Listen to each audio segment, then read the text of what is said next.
My mind was noisy all the time. I was constantly thinking, replaying conversations, analyzing situations and imagining different outcomes, trying to solve problems that did not even exist yet. And the strange thing was, the more I thought, the more exhausted I became. It felt like my mind never had an off switch.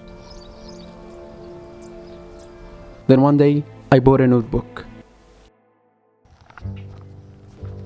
Nothing special happened at first. I simply started writing. Not because I wanted to become a writer, and not because I wanted to create something. I just needed somewhere for my thoughts to go. And I didn't realize it then, but that notebook slowly became one of the most important things in my life. Today, I genuinely believe that journaling has changed the way I understand myself. Not because it gives me answers, but because it gives me space. Space to think, space to breathe, space to listen to a voice inside me that usually gets buried beneath the noise of everyday life. One thing I've noticed is that healing often begins with expression. When we don't express pain, it doesn't disappear. It simply changes the way it looks like. Sometimes it becomes anxiety, sometimes anger, overthinking, and sometimes pain that is never expressed slowly becomes part of our identity. Let's say it one more time. Pain that is never expressed slowly becomes part of our identity. We stop saying, I'm feeling sad, and start believing, I'm a sad person. We stop saying, I'm struggling, and start believing, this is who I am. That's why writing has been so important for me. Because every time I write, I'm allowing my emotions to exist outside of me. I'm giving them words. And strangely, the moment they are written down, they become a little lighter. Also, I've been developing a few habits that make me want to write more and more. The first one is so simple. I always buy a notebook that I genuinely love. A notebook that feels like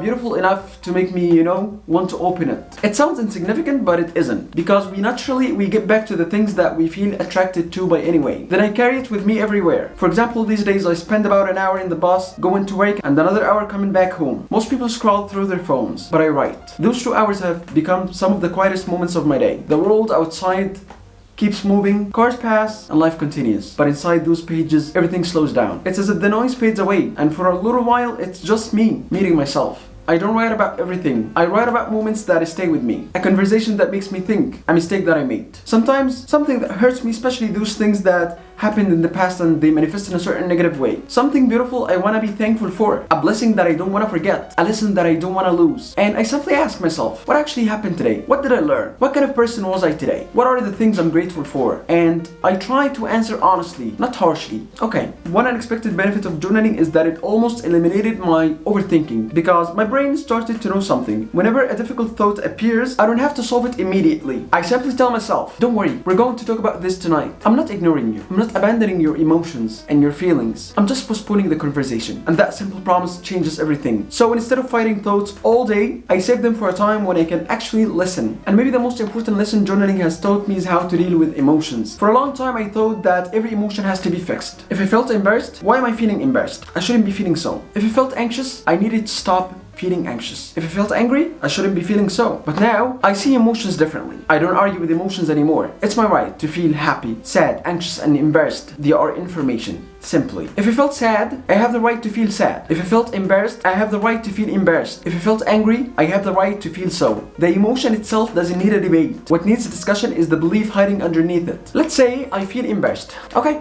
The embarrassment is welcome, and it's okay. That's the first thing. But then I ask, what made me feel embarrassed? Maybe it's because I believe everyone is watching me. Why do I believe everyone is watching me? Is it actually true? Or have I quietly convinced myself that I'm the center of everyone else's attention? Maybe I feel like a failure. Why?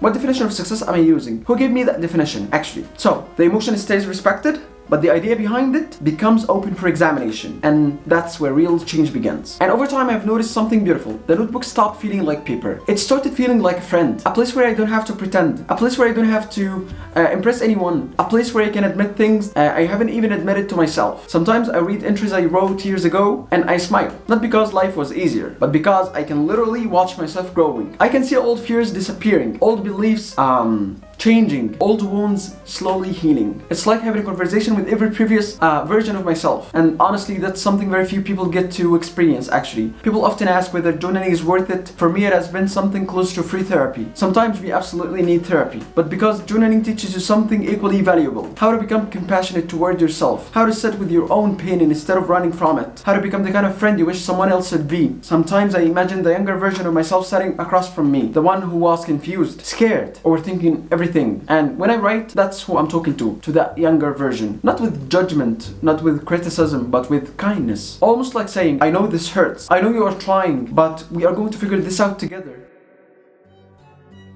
Maybe that's what journaling really is. Not writing about your life, but slowly learning how to become present for it. Because sometimes the person you have been trying hardest to understand is yourself. And maybe all he has been waiting for is for you to, finally listen.